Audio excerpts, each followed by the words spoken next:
Troy says, I got really emotional seeing Trump and his loving children and grandchildren at the RNC. They almost lost their grandfather on July 13th. Yeah, I didn't see that, but can you imagine? Can you imagine what it would be like? Like, not for nothing, these folks that are in the limelight, whether you like them or not, these folks that are in the limelight, whew, there's something to that. There's something really heavy to that. I can only imagine what it was like when they got that phone call or when they got that news. Dad, are you okay? Is he okay? You gonna keep doing this? That's gotta be crushing. It's gotta be a real punch in the gut. It has to be a real punch in the gut. Yeah. And Troy, the very fact that you got emotional about it, awesome. That is wonderful. Again, it is compassionate, and it is vulnerable, and it is brave, and it's right. Why do we try to hide our emotions? Right? Why do we try to hide our emotions? Somebody gets 6, 7 beers into the night, and the next thing, oh, I love you, I love you, I love you. Tell me that without the beer. You don't need to be afraid of me. You don't need to be afraid to tell me that you love me. I'm here. We lived here for 11 years. 11 years? 11 years. And my friends here, I think about Guy and Henry and Nick, okay? 3 of my buddies. Now, my daughter Maya is going to say, oh, how come you're not mentioning me? Because you're my daughter. I love you no matter what. But the first thing I said to those guys is, I love you. I missed you. I gave them hugs.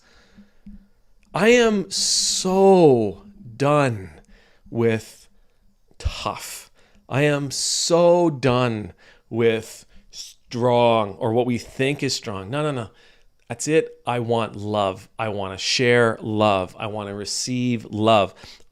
Troy says, I got really emotional when I saw Trump and his kids. I want to get emotional. I want to allow myself to be emotional in those moments. Absolutely. That's what being a person is. That's what being a man is. And absolutely, it's what being a human is. Mama Sita says it. This whole men are supposed to be strong and not show emotion. It's soul murdering. I have, in the course of my career, I've buried 160 people. I've celebrated at 160 funerals, excuse me. I'm not saying that as a brag. I'm just offering that as a way for you to see that I have some experience with this. And I can tell you that in the 160 funerals that I've done, if I were guessing, I'd say 130 of them, somebody came to me.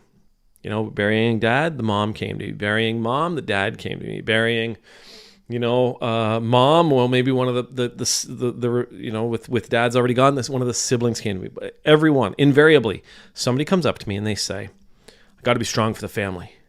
Got to be strong. Got to be strong for the family. Got to be strong for the kids. Got to be strong for them. Oh, what does that teach them?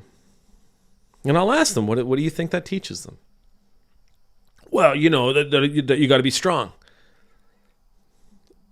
You're burying somebody you love. What is it that you want to really teach your kids in a moment like this? Right? Because what they see is, wow, dad didn't cry. That's what they see. Now, you're thinking, I'm going to show them what it means. I'm going to do this for them. I'm going to be strong for them. They don't see that. They see dad not crying. They see mom not crying. They see brother or sister. They see aunt, uncle not crying. They don't know that you're showing them what it means, that this is what strong looks like. What they know is, I'm feeling really, really sad, and they're not. So all we really know when we pull that whole I got to be strong for them thing, all we can really truly understand is that what we're teaching them is to not cry. All we really understand, all we can really say for sure is that we're teaching them not to express emotion. That's it. You don't know that you're teaching them to be strong.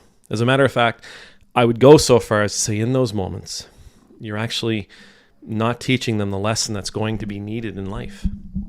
You're not teaching them the lesson that they truly and genuinely need. And I apologize for shifting around so much, but I've been sitting on a deck all day.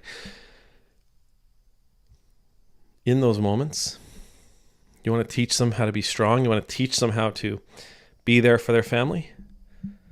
Teach them how to cry. Teach them how to express their emotions. Teach them how to express their anger. That's a life skill. Teaching someone how to express their anger in a healthy way, teaching someone how to express their grief in a healthy way it's a skill. You would be doing your kids, you'd be doing your family a huge favor by teaching them that skill.